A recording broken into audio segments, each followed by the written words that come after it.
ఆ ఊరి చివర ఒక పెద్ద శ్మశానం ఉండేది. ఆ శ్మశానంలో 2 దయ్యాలు నివసిస్తూ ఉండేవి. అందులో ఒక దయ్యం ఆడది, రెండవది మగ దయ్యం. అవి రెండూ కూడా కొరివి దయ్యాలు. ఎప్పుడూ వాడి శరీరం అంతా నిప్పులతో మండిపోతూ ఉంటాయి. ఒకరోజు మగదయ్యం ఒంటరిగా ఉన్నప్పుడు ఒక మంత్రగాడు ఆ మగదయ్యాన్ని బంధించి తీసుకుని వెళ్ళిపోయాడు. ఆ సమయంలో ఆడదయ్యం తిరిగి ఆ శ్మశానంలోకి వచ్చి అతని కోసం వెతుకుతూ, ఏమండి, మీరెక్కడున్నారు?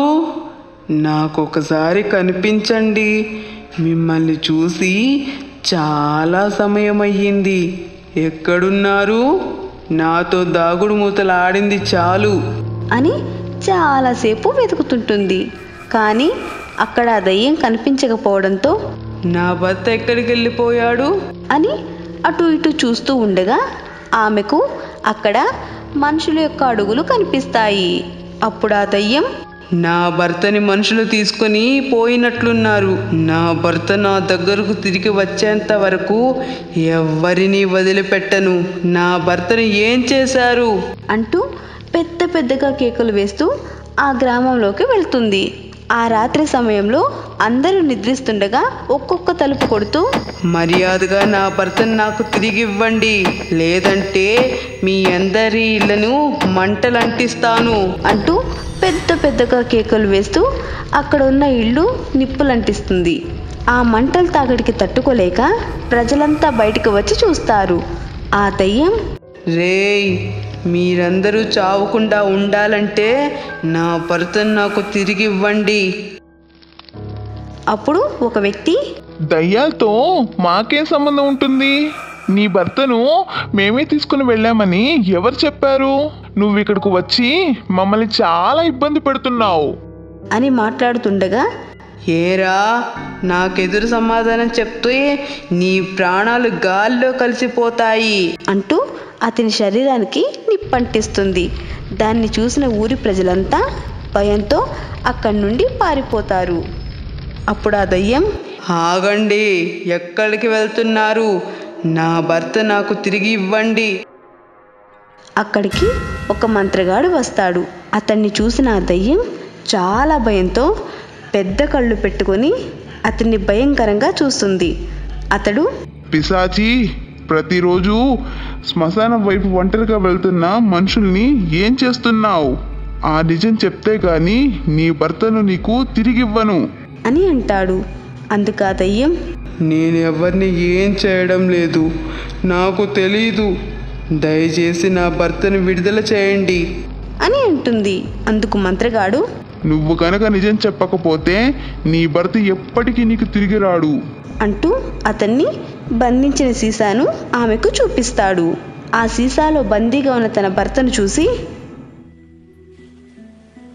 వద్దు, నేను నిజం చెప్తాను, నా భర్తను విడిచిపెట్టు అని అంటుంది. అందుకు ఆ మంత్రగాడు, అయితే నిజమేంటో చెప్పు. ఆ మనుషులందరినీ ఏం చేస్తున్నావు చెప్పు అని అడుగుతాడు. నేను ఒంటరిగా వచ్చే మగవాళ్ళని ఆడవాళ్ళని చంపి తినేస్తున్నాను. వాళ్ళ అస్థిపంజరాలను శ్మశానంలో పూడ్చివేస్తున్నాను అని చెప్తుంది. అందుకు ఆ మంత్రగాడు, మరి నా కూతుర్ని ఏం చేశావు అని అంటాడు. నీ కూతుర్ని నేను చంపలేదు, ఎందుకంటే ఆమె నా భర్తకి చాలా బాగా నచ్చింది, అందుకే చంపలేదు. ఆమె శరీరంపై పిశాచాలను పంపించి నా భర్తతో కాపరం చేయించేలాగా చేశాను. అందుకు ఆ మంత్రగాడు, పిశాచి, ఎంత పని చేశావే!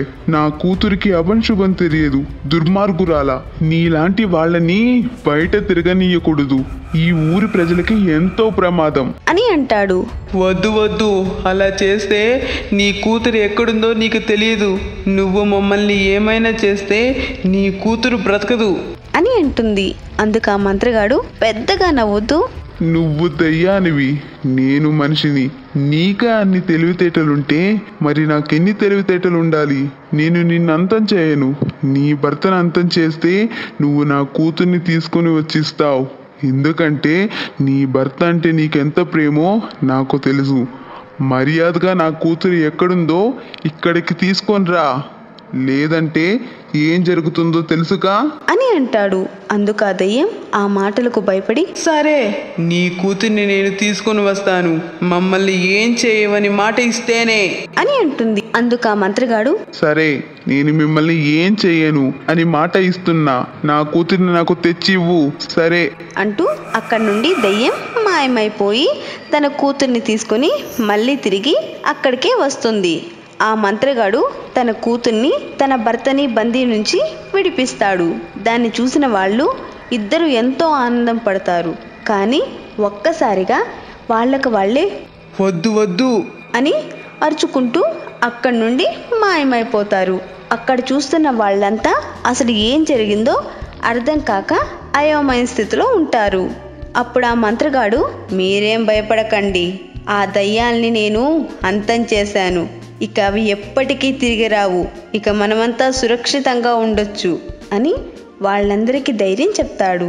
ఆ తర్వాత ఆ మంత్రగాడు తన కూతుర్ని తీసుకొని అక్కడి నుండి వెళ్ళిపోతాడు. తన మాయాశక్తితో తన కూతుర్ని తిరిగి మళ్ళీ మనిషిలాగా చేసే హాయిగా జీవిస్తారు. ఆ విధంగా ఆ ఊరికి పట్టిన పీడని వదిలేస్తుంది. ఆ రోజు నుంచి ప్రజలు ఎలాంటి భయం లేకుండా ప్రశాంతంగా జీవిస్తారు.